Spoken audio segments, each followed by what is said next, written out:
For today's video, paano ba mag-download ng Canva? So, ako nga pala si Sir Mervs, ang inyong trusted at poging electrician. So, ngayong araw, tuturuan ko kayo kung paano gawin yung mga diagram natin na gamit ang Canva. Una is, mag-sign in po kayo gamit ang inyong Gmail account.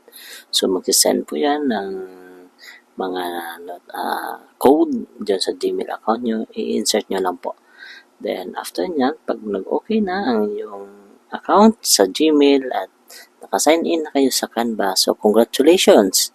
Meron na kayong Canva account. So, doon pwede na kayo makapag-start ng inyong mga edit. So, unang-una yung ginawa natin dito is nag-sign in po tayo. So, dito sa aking ginawa is wala pong nakalagay na mga diagram na gagawin pa lang. So, ginawa ko po is for demo sa tutorial kasi yung mga diagram ko dati is meron na nakalagay sa isang account ko po sa Canva. So, ito is for tutorial na gagawin natin. So, request po ito ng ating mga followers na gustong matuto kung paano mag-edit sa Canva.